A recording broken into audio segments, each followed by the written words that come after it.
Formula 4 car race. இந்த car ரேஸை பொறுத்தவரை சென்னையில் அவுட்டர்ல நடத்தியிருக்கலாம். ஆனா சென்னையினுடைய இந்த பிரதான பகுதியில நடத்தி அதற்காக எல்லா விதமான வசதிகள் ஏற்படுத்தணும் அப்படின்னு பார்க்கும்போது எலக்ட்ரிசிட்டி டிபார்ட்மெண்ட், கார்பரேஷன், ஹைவேஸ், இந்த கார்பரேஷன்ல முழு முழு எல்லா டிபார்ட்மெண்ட்டும் இதுல கவனம் செலுத்தணும். அதன் பிறகு காவல்துறை, போலீஸ், அப்புறம் இதை தவிர விளையாட்டுத்துறை, இதை தவிர அரசு சார்பில் பல துறைகள்லாம் இதை கண்காணிக்கிறதுக்கு வேண்டிய அந்த ஒரு டெபுடேஷன் சொல்லக்கூடிய அதிகாரம் பார்த்தாங்க. ஒட்டுமொத்தமா 1 மாத காலமாக 1.5 மாத காலமாக முழுக்க முழுக்க அரசு நிர்வாக இயந்திரமும் சரி, அது அரசின் பிற துறை நிர்வாக இயந்திரமும் சரி, முழுக்க சென்னை மாநகராட்சியும் சரி, இந்த ஃபார்முலா 4 கார் ரேஸ் தான் அவர் கவனம் செலுத்தினார் இல்லையே. இதை தவிர மற்ற பிரதான சாலை குண்டும் குழியுமா இருக்கின்ற அந்த ஒரு சாலைகளை மேம்படுத்த வேண்டும். நம்முடைய நிருபர் சொன்னது போல மழைநீர் வடிகால், அதாவது ஒரு பருவமழை எதிர்கொள்ள வேண்டிய ஒரு சூழ்நிலை நாம் இருக்கிறோம்.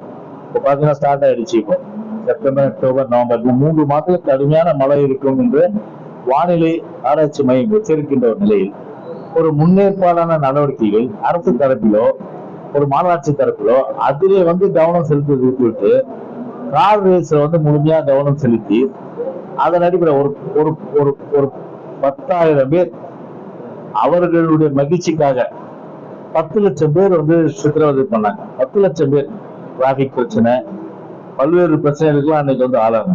10,000 பேர் மகிழ்ச்சியா இருந்தாங்க. ஆனா 10 லட்சம் பேர் கஷ்டப்பட்டாங்க. அதனால ஃபார்முலா 4 கார் ரேஸை பொறுத்தவரை முழுக்க முழுக்க பாத்தீங்கன்னா அரசு நிர்வாக இயந்திரம் அதுக்குதான் முடுக்கி விட்டது தவிர, நிறுவனம் சொன்ன மாதிரி ஒரு மழைநீர் வடிகால் வாரியம், மழைநீர் வடிகாலை தூர் வாருவது, முகத்துவாரங்களை தூர் வாருவது, அப்புறம் நம்முடைய கொசத்தலை ஆறு, கூவம், அது பி கனால், ஓட்டு நல்லா கனால், இது போன்ற அந்த கனால்கள் எல்லாம் அந்த கண் இருக்கும். அந்த கண்கள் எல்லாம் அது நீர்போக்கு போகின்ற அளவிற்கு ஒரு தூர்வாரி ஒரு செம்மைப்படுத்த வேண்டும் என்ற எண்ணம் கிடையாது. அந்த வகையில பாத்தீங்கன்னா அதுல இந்த அரசை பொறுத்தவரை கவனம் செலுத்த தவறி விட்டது. எனவே முழுக்க முழுக்க பாத்தீங்கன்னா கார் ரேஸ்ல தான் கவனம் செலுத்தி அதன் மூலம் ஒரு அடிப்படையாக மக்கள் இப்போ பாத்தீங்கன்னா அந்த கார் ரேஸ் முடிஞ்ச பிறகு கூட பல சாலைகள் குண்டு குழியுமா இருக்கு. ஊடகங்களை பார்த்துருப்பீங்க நீங்க. பல சாலைகள் இன்னும் அந்த லேம்ப் போஸ்ட் போச்செல்லாம் சரியா மூடலது. அது 2 வீலர்ல போறவங்கலாம் வலிக்கு விழுறாங்க. அந்த மாதிரி சீர்படுத்தாம செம்மைப்படுத்தாம அது கார் ரேஸ் முடிஞ்சவொன்னு அப்படியே போயிட்டாங்க. அது போன்ற நிலைமை. எனவே ஒட்டுமொத்தமா பாத்தீங்கன்னா மக்கள் என்ன எதிர்பார்க்கிறாங்க அதை செய்யாமல் முழுக்க முழுக்க பாத்தீங்கன்னா ஒரு மக்களை ஏமாற்றுன்றதில்ல. வெளியே ஒரு ஸ்ரீபெரும்புத்தூர்ல இருந்தாண்டு கூட நடத்திருக்கலாம், யாருக்கு எந்த மாற்று கருத்தும் கிடையாது. ஆனா அதை தவிர இங்க நடத்தி பல லட்சம் மக்களை கஷ்டப்படுத்தி ஒரு ஆனந்தப்பட்ட அரசு தான். இதுக்கு உதயநிதி என்ன பண்ணிருக்காரு, இந்த கார் ரேஸ் பெரிய சக்சஸ் ஆயிட்டா மாதிரி வெளியில இருந்து அது என்ன ஊடகங்களே பார்த்துருப்பீங்க. அது இல்ல ஒரு எஃப்ஐஏ சர்டிபிகேட் எப்போ முன்னாடி வாங்கணும் சர்டிபிகேட் எஃப்ஐஏ பொறுத்தவரை. ஆனா வாங்கினதே பாத்தீங்கன்னா இவங்க எல்லாம் ரெடி பண்ணிட்டு அதுக்கப்புறம் தான் சாயந்தரம் வாங்குறாங்க. அதுலயும் பாத்தீங்கன்னா இந்த பயிற்சி போட்டி அதான் நடந்தது. முதல் சுற்று போட்டி நடக்கல சுத்தமா. அவங்க என்ன டிக்கெட் பேசுங்க. சரி, இப்ப நான் கேக்குறேன், இப்ப இந்த கார் ரேஸ் நடத்தினாங்க, ஏற்கனவே 48 கோடி ரூபாய் முதல்ல கவர்மெண்ட் செலவு பண்ணிச்சு. அந்த பணத்தை இவங்க திருப்பி கொடுத்துட்டாங்களா? ஒரு விஷயம்.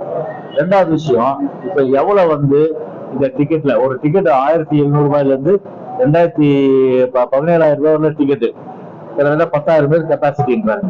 அப்ப எவ்வளவு கோடி வந்திருக்கும்? அது வெளிப்படையா டிக்கெட் வசூல் ஆச்சு.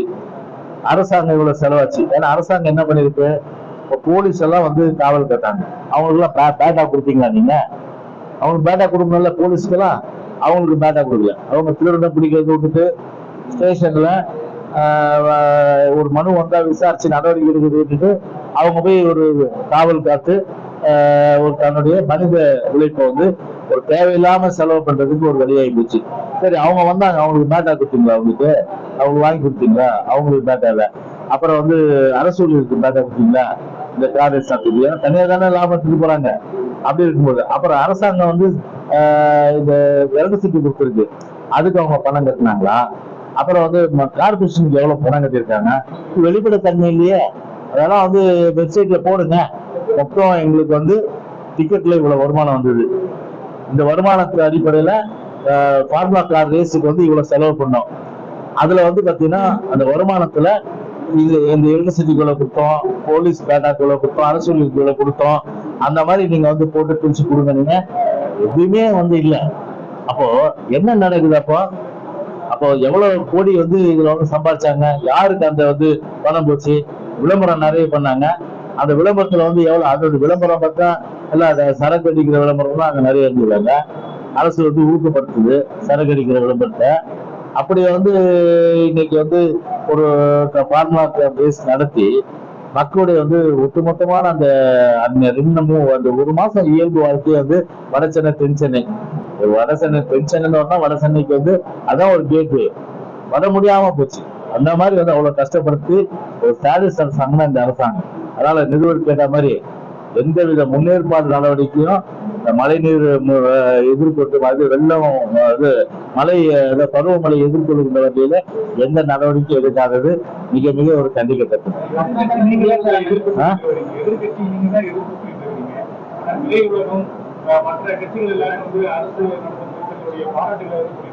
அதுதாங்க, அது ஒரு அதிகாரத்துல ஒரு அரசாங்கம் இருக்கும்போது ஒரு பெரிய அளவுக்கு வந்து திரை பிரபலங்களை வந்து நீங்க கூப்பிட்டு 4 வார்த்தை ஃபார்முலா ரேஸ் பத்தி கொஞ்சம் பாராட்டிட்டு போவாங்க இல்லையா? அது ஒரு பாராட்டாது. அதனால இது வந்து ஒரு பிரம்மையை வந்து ஃபார்முலா கார் ரேஸத்தை போல ஒரு வெற்றி அடைஞ்சுன்னு சொல்லிட்டு ஒரு செயற்கையா திரைப்பிரபலங்கள் அதே போல சில பேரை கொண்டு அந்த கருத்துக்கள் வந்து வெளிவர வைக்கணும். அதனால அது ஒரு செயற்கையான ஒரு விஷயம்தான். அது இயற்கையா யாரும் சொல்ல, அதிகாரத்துல இருக்காங்க, ஏன் நம்ம பகிர்ச்சிக்கணும்? நீங்க வாங்க 4 வார்த்தை ஃபார்முலா பேசுறதுக்கு ஒரு 4 வார்த்தை பேசிட்டு போங்கன்னா பேசிட்டு போறாங்க. ஓ சூப்பர் நடத்தினாங்க அப்படின்னு. இதுல என்ன இது ஐநா சபையை வந்து சர்டிபிகேட் கொடுத்துச்சு, ஆஹா ஓஹோ சூப்பரா நடத்திட்டாங்கன்னா ஒண்ணுமே இல்லையே.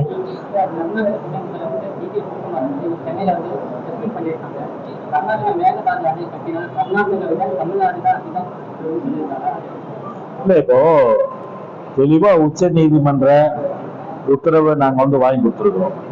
அதாவது வந்து எந்த காலத்திலயும் வந்து அணை வந்து கட்டக்கூடாது, எந்த காலத்திலயும் கர்நாடகா வந்து அணை கட்டக்கூடாது, தெளிவாவே இருக்கு உத்தரவை. ஆனா இத வந்து உரிய இடங்கள்ல உரிய நேரத்துல எடுத்து சொல்ல வேண்டிய பொறுப்பு யாரு? எதிர்கட்சியின் அடிப்படையில மக்கள் மத்தியிலும் ஒரு ஜனநாயக அமைப்புன ஊடகங்கிட்ட நாங்க பேசுறோம், செவிடங்கால சங்கு ஊதுற மாதிரி ஊதிட்டு இருக்கோம். ஆனா இந்த கார்பரேட் விடியாத அரசாங்கம் பொறுத்தவரையில ஒரு தூங்குமுஞ்சி அரசாங்கமா இருக்குது, எதையுமே கேட்க மாட்டேங்குது. அதை பார்த்து அந்த அங்க நடக்கிற கூட்டத்துக்கும் ஆளனுப்பது கிடையாது, அங்கேயும் ஒழுங்கா வந்து விவாதங்கள் வைக்கிறது கிடையாது. அதனால இங்க வந்து சிவகுமார் சொல்லிட்டு போறாரு, இங்க சிவகுமார் வந்து ஒரு டெப்டி சிஎம் நீர்வளத்துறை அமைச்சராக இங்க வந்து சொல்றாரு. இதே வந்து திரு ஸ்டாலின் வந்து அங்க வந்து எங்க இந்தியா கூட்டணி கூட்டத்துக்கு போறாரு. இந்தியா கூட்டணி கூட்டத்துக்கு எங்க போறாரு? பெங்களூர் போறாரு. பெங்களூர்ல போய் சொல்ல முடியுமா? அதெல்லாம் கட்ட விட மாட்டோம், எந்த ஆணையா இருந்தாலும் சரி. உச்ச நீதிமன்ற ஆணை தெளிவா இருக்குது. அதனால எங்களுடைய தமிழ்நாடு பாலைவனமாகும் எந்த நிலையில நாங்க அனுமதிக்க மாட்டோம். அதையும் வாய்ப்பு ஸ்டாலின் சொல்ல, சிவகுமார் வந்து இங்க சொல்றாரு அவங்க சேர்த்துக்காக கட்ட முடியாது. அது ஒரு பக்கம் விடுங்க, புரியுதுங்களா? என்ன தலைவர்னாலும் நான் ஏதாவது கட்ட விட மாட்டோம், அது வேற விஷயம். ஆனா இந்த இது போய் அங்க போகும்போது அங்க ஏன் சொல்லாங்க? அங்க சொல்லிருக்கணும் இல்லையா? அங்க கர்நாடகால பெங்களூர்ல போய் ஒரு வார்த்தையோட சொல்லியாங்க, ஆனா இங்க வந்து சொல்றாங்க. ஆனா இதுக்கு இப்போ அவர் சொன்னதுக்கு பதில் சொல்ல வேண்டிய அமைச்சர் யாரு? நான் அமைச்சரே எதிர்கட்சி அடிப்படையில மக்களுக்கு சொல்றோம், சொல்ல வேண்டிய அமைச்சர் யாருங்க? நீர்வளத்துறை அமைச்சர் இங்க யாரு? இங்க சாட்சாத் யாரு? டெப்டி பிரைம் மினிஸ்டருக்காக கேட்டு கோபப்பட்டு சிங்கப்பூர் போன டெப்டி பிரைம் மினிஸ்டருக்காக கோபப்பட்டு சிங்கப்பூர் போன ஒரு துரைமுருகன், மாண்புமிகு துரைமுருகன், அவருக்கு தேடுறோம். எங்க இருக்காரு? அவரு இங்க இல்ல, ஒரு முதலமைச்சர் இங்க இல்ல. அப்ப நாட்டுல ஒரு அரசாங்கம் நடக்குதா? அப்ப பார்த்தா உண்மையிலேயே பாத்தீங்கன்னா ஒரு காபந்து அரசாங்கம் தான் இன்னைக்கு நடந்துட்டு இருக்கு. தமிழ்நாட்டுல ஒரு காபந்து அரசாங்கம் நடந்துட்டு இருக்கு. ஒரு முதலமைச்சர்ல நீர்வளத்துறை அமைச்சர்ல எதுவுமே வந்து ஒரு செயல்பாடு இல்லாத ஒரு அமைச்சராக தான் இன்னைக்கு இருக்கு. நீர்வளத்துறை அமைச்சர் இங்க இருக்கணும் இல்லையா? இங்க இருந்து அவரை போய் சந்திக்கணும் இல்லையா? இந்த மாதிரி வந்து எந்த நிலையில வந்து இதை வந்து நாங்க அனுமதிக்க மாட்டோம், மேகதாதுன்றது ஏற்றுக்கொள்ள முடியாத விஷயம், உச்ச நீதிமன்றம் ஏற்கனவே தெளிவுபடுத்தி இருக்கு, அதனால நாங்க வந்து இத எந்த நிலையில நாங்க அனுமதிக்க மாட்டோம், அதை சொல்றதுக்கு கூட ஒரு ஆள் இல்லையே இங்க. அதுதான் தமிழ்நாட்டுடைய தலையெழுத்து. இதுதான் வந்து தமிழ்நாட்டுடைய தலையெழுத்தா? ஒரு அமைச்சர் இல்ல, ஒரு முதலமைச்சர் இல்ல. முதலமைச்சர் தானே அங்க அமெரிக்கால போட்டோ ஷூட் எடுத்துட்டு இருக்காங்க, ஊடகங்கள்ல பார்த்துருக்கீங்க. ஒரு கார் வந்து டிரைவர் இல்லாம ஓடுற காரு, இங்க பார்த்தா எல்லாம் தள்ளு வண்டியா இருக்குதுங்க. இங்க பார்த்தா திருவட்டூர்ல வந்து ஒரு தாசார் வண்டியை வந்து தள்ளின்னு போறாங்க. இங்க தாசார் வண்டியை அவருக்கு வண்டி கொடுக்க வக்கில்ல, அவருக்கு வண்டி கொடுக்க புது வண்டி கொடுக்க வக்கில்ல. பெரும்பாலான பேருந்துகள் வந்து மழைக்காலம் வந்துருப்பான், உள்ளே வந்து கொடை பிடிச்சின்னு போனான் பஸ்ஸுக்குள்ள பேருந்துக்குள்ள, அங்கங்க பஸ் நிக்குது, தள்ளு வண்டி மாதிரி தள்ளுது. மொத்தத்துல இது வந்து தள்ளு வண்டி அரசாங்கம். தள்ளு வண்டி அரசாங்கம் இந்த கார்பரேட் உடைய அரசாங்கம். அதனால ஒரு முதலமைச்சரும் கிடையாது, ஒரு அமைச்சரும் கிடையாது, பதில் சொல்றதுக்கு யாருமே இல்லாம இன்னைக்கு ஒரு காபந்து சர்க்கார் தான் இன்னைக்கு தமிழ்நாடு நடந்துட்டு இருக்கு. இன்னைக்கு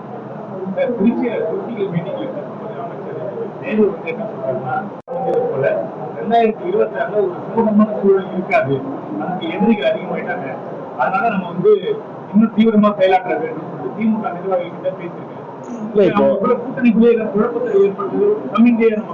இல்ல இப்போ சமீப காலமாக தேர்தல் நெருங்க, ஏன்னா பார்லிமெண்ட் தேர்தல்ன்றது வேற, அதனால வந்து அவங்க கொஞ்சம் கூட்டணியோட இருந்தாங்க.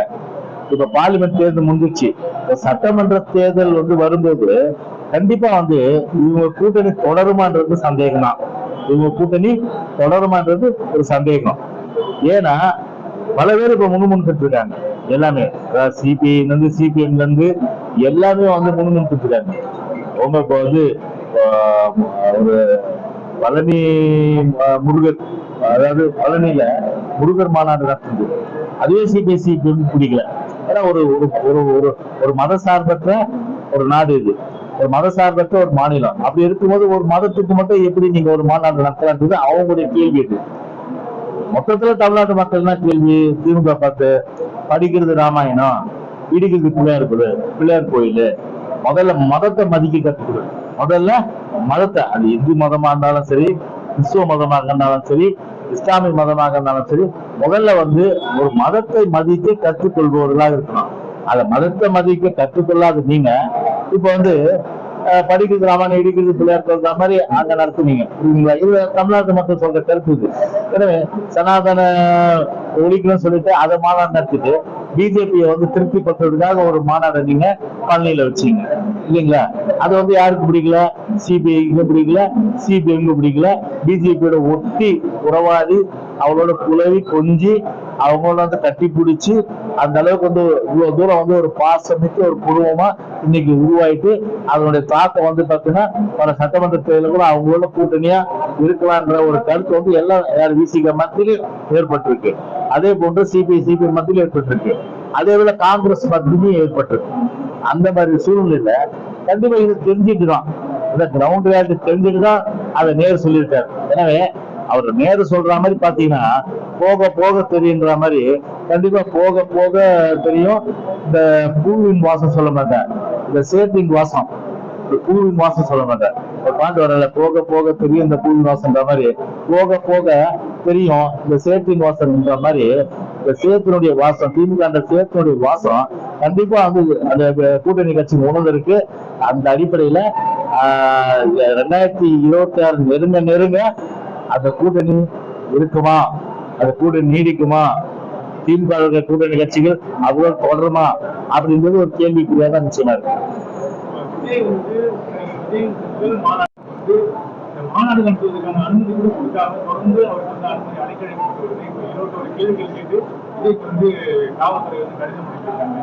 இந்த மாநாடு நடத்துவதற்கு கூட அனுமதி தராம இவங்களை அழைக்கிறதுக்கான காரணம் என்ன? இல்ல அதுதான் ஒரு டெமோக்ராட்டிக் ஸ்டேட், ஒரு டெமோக்ராட்டிக் கண்ட்ரி. இந்தியான்றது ஒரு ஜனநாயக நாடு, தமிழ்நாட்டுல ஒரு ஜனநாயகம். யார் வேணாலும் மாநாடு நடத்தலாம், யார் வேணாலும் கட்சி ஸ்டார்ட் பண்ணலாம், யார் வேணாலும் வந்து கொள்கையில பிரகடனம் பண்ணலாம். அப்படி இருக்கிற ஒரு நாடுதான் இந்தியா. அப்படி இருக்கும்போது விஜயை கண்டு ஏன் திமுக பயப்படும்? அதான் இப்ப கேள்வி. விஜயை கண்டு ஏன் திமுக பயப்படும்? அப்போ விஜய் வந்து கட்சி ஆரம்பிக்கும் போது முழுக்க முழுக்க பாதிப்பு யாரு வரும்னா திமுக தான் வரும். அந்த திமுக ஓட்டு விஜய்க்கு போகும் அப்படின்ற அந்த ஒரு பயம் வந்துருச்சு. தேர்தல் நேரம் வரும்போது பாத்தீங்கன்னா அந்த கருத்து என்ன ஒண்ணு நீங்க இப்படி போடுறாதீங்க, நீங்க புரியுதுங்க. அப்ப வந்து நான் சொல்றதை வச்சு நான் சொல்ல வர்றதுன்னா அவங்களுடைய எண்ணம் டிஎம்கேயோட கருத்துன்றது அந்த ஓட்டை வந்து நமக்கு வந்து பாத்தீங்கன்னா நம்ம ஓட்டை போயிட்டு இந்த நியூட்ரல் ஓட்டு திமுகவுக்கு போடுற ஓட்டு திமுக ஓட்டானாலும் சரி, அவங்கள பொறுத்தவரையில தேர்தல் வரும்போது எப்படி பார்ப்பாங்கன்னா தன்னுடைய வாக்குகளை வந்து வீணடிக்க மாட்டாங்க. இந்த வாக்குகள் வந்து ஒரு ஆட்சி பிடிக்கல, ஒரு ஆட்சிக்கு எதிராக போடணும். அப்ப ஆட்சி எந்த கட்சி ஆளுது? அப்ப திமுக ஆளுது. அப்ப திமுகவுக்கு மாற்று எப்போ? அண்ணா திமுக. அப்ப அண்ணா திமுகவுக்கு போட்டா தான் திமுக ஒழிக்க முடியும் அப்படின்ற அடிப்படையில அப்போ திமுக எதிர்ப்பு வாக்குகள் வந்து அண்ணா திமுகவுக்கு தான் வரும். எனவே இது வந்து ஒரு அடிப்படையான விஷயம். ஒவ்வொரு தேர்தலும் நடைபெற விஷயம். அது வாக்குகள் செதறாது. அதாவது எங்களுக்கு அந்த கான்பிடன்ஸ் இருக்கு, எங்களுக்கு அந்த நம்பிக்கை இருக்கு. திமுக மேல கோபம் கொண்டவர்கள், திமுகவிலே இருக்கின்ற திமுக மீது கோபம் கொண்டவர்கள் எல்லோருமே வந்து 2024 சட்டமன்ற தேர்தலை பொறுத்தவரை அண்ணா திமுக தான் வாக்களிப்பார்கள். வேற அண்ணா திமுக தான் ஆட்சிக்கு வரும்னு நினைப்பாங்க. அதனால அவருடைய எண்ணம் என்னன்னா வந்து ஆரம்பத்திலேயே வந்து விஜய் வந்து வளர விடக்கூடாது, நசிக்கணும் அப்படிதான். ஏன் இந்த பயம்? இந்த பயம் அதனால வந்து யாரா இருந்தாலும் வந்து வரட்டுமே, களத்துல சந்திப்புமே அப்படின்ற ஒரு தைரியம் வந்து திமுகவுக்கு இருக்கா? இல்ல. அரசு பள்ளியில அரசு உதவி விடுமுறையா? ஒரு அமைச்சர் வர்றதுக்கு வந்து ஒரு ஸ்கூலே வந்து லீவ் விடுறதுன்றது ஒரு கேலி கூட்டம் இருக்கு. பள்ளி கல்வித்துறை ஒண்ணு இருக்குதானே ஒண்ணு தெரியல. இன்னைக்கு வந்து பிரைம் மினிஸ்டர் ஷீன்னு சொல்லிட்டு ஒரு ப்ரோக்ராம், அது திட்டம். அந்த திட்டத்துல வந்து முதல்ல பிப்ரவரி மாசம் போய் கையெழுத்து போட்டுட்டு இப்ப வந்து அந்த திட்டத்தை எதிர்க்கிறாங்க. அதுக்கப்புறம் வந்து பாத்தீங்கன்னா இந்த மாதிரி வந்து பள்ளி கல்வித்துறை வந்து இன்னைக்கு ஒரு கவர்னர் ஆளுநர் ஒரு கருத்து சொல்லியிருக்காரு. இன்னைக்கு தமிழ்நாடு பாடத்திட்டத்தை அகில இந்திய பாடத்திட்டம் தமிழ்நாடு தேவையில்லை. அவங்க அந்த எஜுகேஷன் பொறுத்தவரை நமக்குன்னு பிரத்யேகமான திட்டம். ஆரம்ப காலத்துல புரட்சி அண்ணா காலத்துல இருந்து, புரட்சி காலத்துல இருந்து, அம்மா காலத்துல இருந்து எல்லா காலமும் சரி நம்முடைய வந்து அந்த பாடத்துக்கு வந்து ஒரு சிறப்பு, அதுல எந்த மாறுபட்ட கருத்து இல்லை. ஆனா இவங்க என்ன பண்றாங்கன்னா இப்போ ஆளுநர் வந்து அதை குறை சொல்றாங்கன்னா எதை வச்சு குறை சொல்றேன்னு நினைக்கிறீங்க? சொல்லுங்க பார்க்கலாம். கருணாநிதியுடைய வரலாறு அதில் எழுதியிருக்காங்க. ஒரு அறிஞர் பெருமக்கள், ஒரு சுதந்திரத்துக்காக போராடிய ஒரு பெருமகனார்கள், ஒரு வீரர்கள், அதே போன்று தமிழ்நாட்டினுடைய ஒரு மேம்பாட்டுக்காக தியாகம் செய்தவர்கள், அப்படிப்பட்டவர்களுடைய வாழ்க்கை வரலாற்றை வந்து பாடத்திட்டத்துல இருந்தா அது நல்ல விஷயம். அதனாலதான் அவர் ஆளுநர் என்ன சொல்லிருக்காரு, அப்படிப்பட்டது இல்லாம கருணாநிதி மட்டும் ஏற்கிறதுனால அவர் வந்து சரியில்லை. அதான் அப்படிதான் நம்ம எடுத்துக்க முடியும். மாநகராட்சி உட்பட்ட 7 பள்ளிகள் வந்து மாநகராட்சி பள்ளி வந்து மாணவர் சேர்க்கை கம்மியா இருக்கிறது மாநகராட்சி 3வது வந்தாங்க. மாநகராட்சி உட்பட்ட பள்ளிகள்ல மாணவர் சேர்க்கை கம்மியா இருக்கு, 7 பள்ளிகள் போடுறதுக்கு மாநகராட்சி ஏன் கம்மியாச்சு? அது ஆய்வு பண்ணக்கூடாதா? ஆய்வு பண்ணி எங்க குறையதோ அது தீர்க்கல. அதுல 3தான் ஒரு நிலைப்பாடா? அது வந்து ஒரு யாரா இருந்தாலும் செஞ்சு போவோம். அதனால 3 நிலைப்பாடு கூடாது. இதை பொறுத்தவரை வந்து பள்ளிக்கூடத்துல ஏன் வந்து பிள்ளைகள் சேரல, அதுக்கான காரணம் என்ன, அதை ஆராய்ந்து அறிந்து அதன் அடிப்படையில வந்து பாத்தீங்கன்னா அந்த பள்ளிக்கூடத்தை வந்து ஒரு மேம்படுத்தி திறந்து அவர்களுக்கு வந்து கல்வி கொடுக்கவும் அரசாங்கத்துடைய ஒரு அடிப்படையான விஷயமா இருக்கணும். ஆனா அதை விடுத்து இன்னைக்கு ஆட்சியில டாஸ்மாக் கடையான திறப்பேன், பள்ளிக்கூடத்தை 3ன்ற மாதிரிதான் அந்த